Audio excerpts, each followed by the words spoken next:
నమస్తే, welcome to NR TV.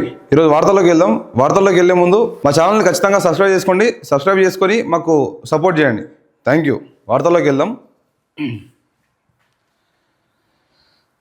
ఈనాడు నిజాయితీ సమగ్రతే ముఖ్యం. పబ్లిక్ సర్వీస్ అధికారుల ఎంపికలో అవే కీలకం. నియామకాల్లో పారదర్శకత, నమ్మకాన్ని పెంచాలి. యూపీఎస్సీ విశ్వసనీయ సంస్థ. పిఎస్సి చైర్పర్సన్ల జాతీయ సదస్సులో రాష్ట్రపతి ద్రౌపది ముర్ము పబ్లిక్ సర్వీసు అధికారులు ఎవరైతే ఉంటారో వాళ్ళందరినీ ఎంపిక చేసుకున్నట్లా నిజాయితీ పారదర్శకత ఉండాలని చెప్పేసి ఒక వార్త కనిపిస్తూ ఉన్నది. అవే అట్లాంటి వాళ్ళని కీలకంగా నిర్ణయిస్తారని చెప్పేసి ఒక వార్త కనిపిస్తూ ఉన్నది. యూపీఎస్సీ రాష్ట్ర పబ్లిక్ సర్వీస్ కమిషన్లు సమానత్వాన్ని, సామాజిక న్యాయాన్ని పెంపొందించే దిశగా పనిచేస్తున్నాయని, దేశ పురోగతిలో అవి నిరంతరం భాగస్వాములు కావాలని రాష్ట్రపతి ద్రౌపది ముర్ము ఆకాంక్షించారు. ప్రభుత్వ ఉద్యోగుల ఎంపిక విధానంలో నిజాయితీ, సమగ్రత కలిగిన అభ్యర్థులకు అత్యధిక ప్రాధాన్యం ఇవ్వాలని సూచించారు. మిగిలిన అంశాల కంటే నిజాయితీ, సమగ్రతలే అత్యంత ముఖ్యమైనవని తెలిపారు. శుక్రవారం ఇక్కడ రామోజీ ఫిలిం సిటీలో 2 రోజుల పాటు జరగనున్న పబ్లిక్ సర్వీస్ కమిషన్ చైర్పర్సన్ల 26వ జాతీయ సదస్సులో రాష్ట్రపతి ముఖ్య అతిథిగా పాల్గొన్నారు.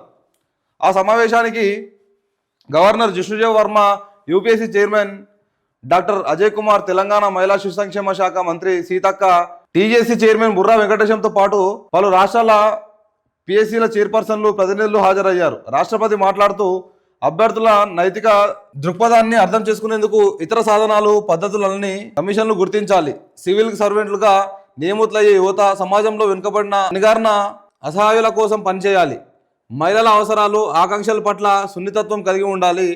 సాంకేతికతలో ఎదురయ్యే సవాళ్లను కమిషన్లు ముందుగానే గుర్తించి పారదర్శకతను మరింత బలోపేతం చేయడం, విశ్వసనీయత పెంచడం ద్వారా ప్రపంచ స్థాయి ప్రమాణాలతో కూడిన అధికారుల బృందాలను తీర్చిదిద్దేలా సర్వీసులు, పబ్లిక్ సర్వీస్ కమిషన్ల కోసం డాక్టర్ బిఆర్ అంబేద్కర్ రాజ్యాంగంలో ఆల్రెడీ పొందుపరిచిండు. ఇట్లాంటి వాళ్ళని సెలెక్ట్ చేయాలని చెప్పేసి ద్రౌపది ముర్ము గారు ఆకాంక్షిస్తారు, ఆశపడుతున్నారు. అట్లా ఒక సలహా ఇచ్చారనమాట. ఇట్లాంటి వాళ్ళను, నిజాయితీ గల ఆఫీసర్లను సెలెక్ట్ చేస్తే ఆ జనాలకు మంచి చేస్తారు వాళ్ళని చెప్పేసి. మరో వార్త చూద్దాం. మళ్లీ బగ్గుమన్న బంగ్లా. హాదీ మరణంతో దేశవ్యాప్తంగా అల్లర్లు. పత్రికా కార్యాలయాలకు నిప్పంటించిన ఆందోళనకారులు. అసిస్టెంట్ ఇండియా హైకమిషనర్ నివాసంపై రాళ్ల వర్షం. మూగదాడిలో దీపు చంద్ర దాస్ మృతి. బంగ్లాదేశ్ మళ్లీ బగ్గుమంది. గత ఏడాది ఆగస్టులో షేక్ హసీనా నేతృత్వంలో అవామాలిక్ ప్రభుత్వాన్ని గద్దెదించిన విద్యార్థుల ఉద్యమంలో కీలక పాత్ర పోషించిన ఇంకిలాబ్ మోంచో యువనేత షరీఫ్ ఉస్మాన్ హదీ సింగపూర్లోని ఓ ఆసుపత్రిలో గురువారం రాత్రి మరణించడంతో అల్లర్లు చెలరేగాయి.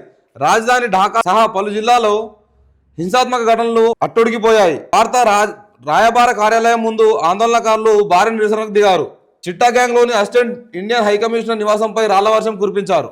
ఇది బంగ్లా గత ఇంచుమించు ఒక 18-20 నెలలుగా ఆ బంగ్లా మొత్తము అది మండుతూనే ఉన్నది. ఇంకా ఎక్కడ స్టార్ట్ అయిందో, షేక్ హసీనా దగ్గర స్టార్ట్ అయిన ఆ మంట ఇంకా చెలరేగుతూనే ఉన్నది. అది ఇంకా నడుస్తూనే ఉన్నది. ఏదో రకంగా అల్లర్లు నడుస్తూనే ఉన్నాయి ఆడ. దాన్ని ఎప్పుడు సెట్ అవుతుందో తెలియదు, కానీ ఆడ చాలామంది ప్రాణాలు కూడా కోల్పోతారు దానివల్ల. ఇంతకుముందు జరిగినాయి అట్లా, మళ్ళీ ఇంకా జరుగుతూనే ఉన్నాయి. చూడాలి ఇంకేం జరుగుతుంది. మరో వార్త చూసుకుందాం. రైలు నుంచి జారిపడి నవదంపతులు మృతి.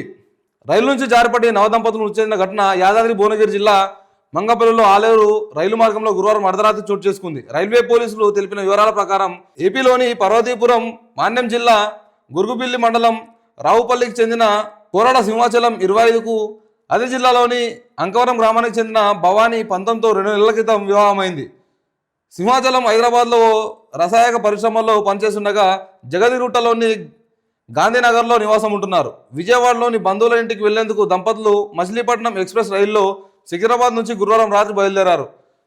రైలు వంగపల్లి స్టేషన్కు దాటిన తర్వాత డోర్ వద్ద నిలబడి ఉన్న ఇద్దరు జారిపడి మృతి చెందారు. శుక్రవారం ఉదయం విధుల్లో ఉన్న ట్రాక్మెన్ గమనించి రైల్వే పోలీసులకు సమాచారం అందించారు. ఘటనపై కేసుతో నమోదు చేసి దర్యాప్తు చేసినట్టు భువనగిరి రైల్వే జీఆర్పీఎన్ ఇన్ఛార్జ్ కృష్ణారావు తెలిపారు. పాపం వీళ్ళు రీసెంట్గానే మ్యారేజ్ అయిందంట. ఆంధ్రవాసులు వీళ్ళు. ఆంధ్రవాసులు ఇక్కడ మన హైదరాబాద్లో పనిచేసుకుంటున్నారంట. ఇప్పుడు ఇద్దరు కూడా ప్రాణాలు కోల్పోయారు. పాపం ఇది చాలా బాధాకరం. మరో వార్త. ఈ టీఎస్పీఎస్సీ చైర్మన్లకు సంబంధించి, టెస్కాప్ చైర్మన్లకు సంబంధించి టెస్కాప్, డీసీసీబీల, పిఎస్సిఎస్ల పాలకవర్గాల రద్దు, అధికారిక పర్సన్ ఇన్ఛార్జీల నియామకం, ఉత్తర్వులు జారీ. ఆల్రెడీ ఇప్పుడు చాలామంది పిఎస్సిఎస్ చైర్మన్లు, ఈ టెస్కాప్ చైర్మన్లు, ఈ డిసిబి చైర్మన్లు వీళ్ళంతా ఎవరైతే ఉన్నారో వాళ్ళందరూ కూడా లోకల్ బాడీలలో, స్థానిక సంస్థలలో చాలామంది పార్టిసిపేట్ చేసి వాళ్ళందరూ కూడా రిజైన్ చేద్దామని ఆలోచనలు ఉండే యాక్చువల్గా. రిజైన్ చేస్తే కొత్త చైర్మన్లు వస్తారు, కొత్త చైర్మన్ రెండు నెలలు పనిచేస్తారు, లేకపోతే ఆ 2 నెలల తర్వాత కూడా మళ్ళీ ప్రభుత్వం ఏమైనా పొడిగిస్తే మళ్ళీ 6 నెలలు, అవి 6 నెలలు, ఇవి 2 నెలలు, 8 నెలలు పనిచేస్తారని చెప్పి ఆశపడ్డారు. కానీ ఆ ఆశ ఆ చిగురు స్థాయిలోనే ఇరిగిపోయినట్టు అయింది.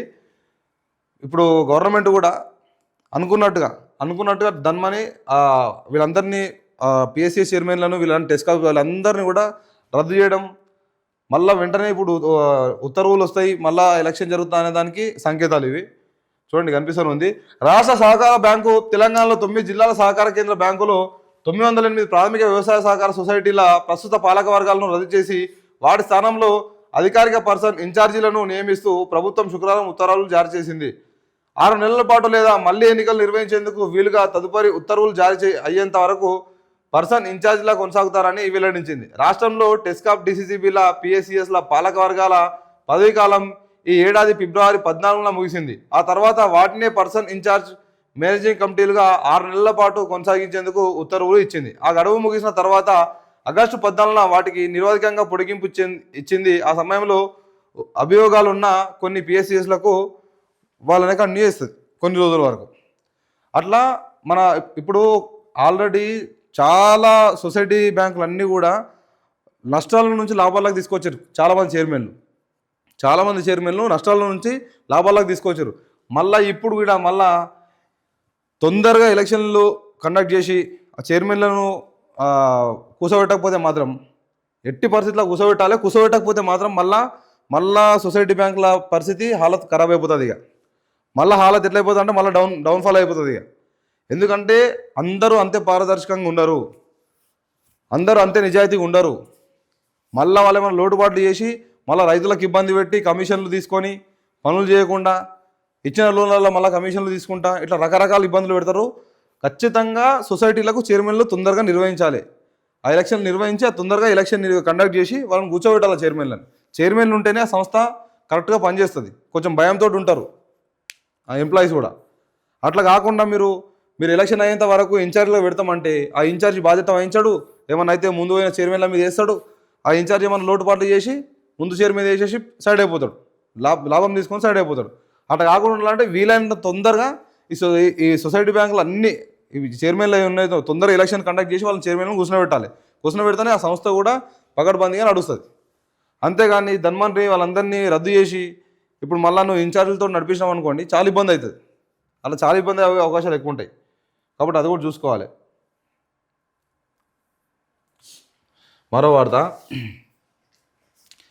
మీకు 66% స్థానాలు నిజమైతే ఆ 10 మంది ఎమ్మెల్యేలతో రాజీనామా చేయించండి. వారి నియోజకవర్గాల్లో ఉప ఎన్నికలకు సిద్ధమా? సీఎం రేవంత్ రెడ్డికి కేటీఆర్ సవాల్. రాష్ట్రంలో కాంగ్రెస్ 66% సర్పంచ్ స్థానాలు గెలుచుకుందని ముఖ్యమంత్రి రేవంత్ రెడ్డి చెబుతున్నారు. అంత శాతం ప్రజలు మీ వెంట ఉంటే మీ పార్టీలోకి వచ్చిన 10 మంది ఎమ్మెల్యేలతో రాజీనామా చేయించి ఉప ఎన్నికలకు సిద్ధమా అని భారత కార్యనిర్వాహక అధ్యక్షుడు కేటీఆర్ సీఎంను ఉద్దేశించి సవాల్ విసిరారు. రాజన్న సిరిసిల్ల జిల్లాలో బారస మద్దతుతో గెలిచిన సర్పంచ్లకు శుక్రవారం జిల్లా పార్టీ కార్యాలయంలో మీటింగ్ కండక్ట్ చేసిన మన కేటీఆర్ గారు రేవంత్ రెడ్డి గారికి సవాల్ విసిరారు. ఏమనంటే నిజంగానే 66% సర్పంచ్ స్థానాలు మీరు గెలిస్తే, నిజంగా 66% సర్పంచ్ స్థానాలు మీరు గెలిచినట్టయితే, అంతమంది జనాలు మీ వెనకాల ఉన్నట్టయితే ఆ 10 మంది ఎమ్మెల్యేలు అయితే ఎవరైతే పార్టీ మారిరో, పార్టీ ఫిరాయించిన ఎమ్మెల్యేలు ఎవరైతే ఉన్నారో వాళ్ళ మీద కేసు వేసినాం కదా, వాళ్ళని రద్దు చేయండి, వాళ్ళను సస్పెండ్ చేయని చెప్పేసి చెప్తున్నారు. ఇగో వాళ్ళతో రాజీనామా చేయించండి, వాళ్ళని రాజీనామా చేయించి మళ్ళీ ఎలక్షన్కి రండి, అంతమంది జనాలు మీ వెనకాల ఉంటే ఎమ్మెల్యేలు మళ్ళీ గెలిపించుకోండి అని చెప్పేసి మాట్లాడుతూ ఉన్నారు. దాన్ని మరి సీఎం రేవంత్ రెడ్డి గారు ఆ సవాల్ను స్వీకరిస్తారా, తృణీకరిస్తారా అనేది కూడా తెలియాల్సి ఉంది. ఏదేమైనా నిజంగానే 66% జనాలు వాళ్ళ వెనకాల ఉన్నారు అనుకుంటే, తెలంగాణ రాష్ట్రంలోని 66% జనాలు వాళ్ళ వెనకాల ఉన్నారు అనుకుంటే, ఈ సవాల్ స్వీకరించి ఎమ్మెల్యేలకు మళ్ళా రాజీనామా చేయించి మళ్ళీ పోటీకి రావాలని చెప్పేసి కేటీఆర్ గారు సవాల్ విసురుతున్నారు. మరి తీసుకుంటారా లేదనేది మా ముఖ్యమంత్రి రేవంత్ రెడ్డి గారికి తెలియాలి. అది మరో వార్త చూసుకుందాం. 74% సమస్యల పరిష్కారం గొప్ప విజయం, ప్రజావాణి వంటి కార్యక్రమం దేశంలోనే ఎక్కడా లేదు, ఉప ముఖ్యమంత్రి బట్టి విక్రమార్క. ఈ ప్రజావాణి వల్ల 74% సమస్యలు పరిష్కారం అయినా లేవా అనేది తెలియదు. కానీ మళ్ళా కొత్తగా వచ్చిన పట్వారిగిరి నుంచి మాత్రం చాలా ఇబ్బందులు ఎదుర్కొంటారు జనాలు. ఎందుకంటే ఇంతకుముందు కంప్యూటర్ ముంగట ఏదైనా అప్లికేషన్ పెట్టినప్పుడు ధరణి ఉన్నప్పుడు ఇంతకుముందు కంప్యూటర్ ముంగట ఏమన్నా అప్లికేషన్ పెట్టినప్పుడు కంప్యూటర్లో అప్లికేషన్ పెట్టి తీసుకుపోయి ఆ తహసీల్దార్కో ఎంఆర్ఓకో ఆర్డీఓకో ఇస్తుంటుంది. కానీ మీరు తెచ్చిన పట్వారీల పనులతోటి ఆ పట్వారీ సాటిస్ఫై కాకపోతే కూడా పనులు చేస్తలేడు. ఆయనకు పోయి వినమ్రుడిగా మాట్లాడాలి, రెస్పెక్ట్గా ఇలవాడాలి. రైతు పోయి ఇలవాడి ఆయనను సాటిస్ఫై చేస్తే ఆయన అప్పుడు నీ పని ఏమో అడుగుతాడు, నీ పని ఏమో చేస్తాడు. అంతకుముందు అట్లా లేకుండా కదా. అంతకుముందు ఏముండే, కంప్యూటర్లో అప్లికేషన్ పెట్టినామా, తీసుకుపోయి డీటీకి ఇచ్చినామా, లేకపోతే ఎంఆర్ఓకి ఇచ్చినామా, లేకపోతే ఆర్డీఓకి ఇచ్చినామా అన్నట్టు ఉంటుండే. ఇప్పుడు అట్లా లేదు. ఈడ 7 నుంచి పట్వారీ గారి నుంచి స్టార్ట్ అవుతుంది. ఇప్పుడు పట్వారీ దగ్గరకు పోయి నువ్వు ఒక లెటర్ ఇచ్చి నువ్వు నాకు ఈ పని కావాలని చెప్పి అడిగి ఆయన ఆ ఫైల్ చూసి మళ్ళీ లంచ్ అయినాక చూస్తుంటాడు. ఆయన నీకు వేరే పనులు ఉన్నా అర్జెంట్ ఉన్నది, వేరే పని అయినాక చూస్తా అని చెప్పేసి ఆయన అట్లా పోయి ఫోన్ మాట్లాడో తినేసో తిరిగేసో వస్తాడు. వచ్చినాక మళ్ళీ ఆ ఫైల్ తీసుకునే వాళ్ళకు పొద్దుమిగుతుంది. ఈరోజు కాదు రేపు రాపో అంటాడు. ఇక ఇది అంటే ఇప్పుడు ఎట్లుందంటే పరిస్థితి, ఏదైనా పని మీద పోయినామంటే పట్వారీని సాటిస్ఫై చేయాలి. ఎట్లా మాటలతో చేస్తావా, నువ్వు ఎట్లా చేస్తావు ఆ లెక్కలా సాటిస్ఫై చేస్తే అప్పుడు నీ ఫైల్ తీసుకుంటాడు ఆయన. ఆ ఫైల్ తీసుకొని ఆ పని పోయి మళ్ళీ వీఆర్ఏ దగ్గరకు పోయి వీఆర్ఏకి నుంచి మళ్ళీ డీటీ దగ్గరకు పోయి డీటీ దగ్గరికి నుంచి ఎంఆర్ఓ దగ్గరకు పోయి ఎంఆర్ఓ దగ్గరికి నుంచి ఆర్డీఓ కలెక్టర్ దగ్గరకు పోయిన తర్వాత నీ పని అవుతుందా వస్తుందా అనేది అప్పుడు తెలుస్తుంది. కానీ మీరు ఏమనుకుంటున్నారు, మేము తెచ్చిన ఈ ప్రజావాణి ఇది అయితే అది ఉందో ప్రజాపాలన దానివల్ల 74% పనులు అయిపోయినాయని చెప్పేసి అనుకుంటున్నారు. కానీ అది వాస్తవం కాదు. చాలా జనాలు కూడా మళ్ళీ ఇబ్బంది పడుతున్నారు. రైతులకు క్లియర్ కట్గా అధికారులు పనిచేస్తలేరు. రైతులను తిరిగి వాళ్ళ చెప్పులు అరిగిపోతున్నాయి. వాళ్ళ చెప్పులు అరిగిపోతున్నాయి. తినక వాడిని డొక్కలు అరిగిపోతున్నాడు ఇలవాడి. ఆ పరిస్థితి కనిపిస్తున్నది. మళ్ళీ మీరు తెచ్చిన పట్వారిగిరి వల్ల మళ్ళీ పట్వారీలను పోని వాళ్ళని కరెక్ట్ ఎవరైనా ఫాలోఅప్ చేస్తారంటే లేదు. వాళ్ళు విచ్చలవిడిగా వాళ్ళ పని చేసుకుంటున్నారు. వాళ్ళు ఫోన్లతోనికే టైం వేస్ట్ చేస్తారు, అన్నతోనికి టైం వేస్ట్ చేస్తారు. ముంగటి రైతుకు మాత్రం పట్టించుకోరు. ఎవరంటే నువ్వు ఇప్పుడే వచ్చిన వాగు, ఇంత ఆత్రం ఉంటే రావద్దు అంటాడు.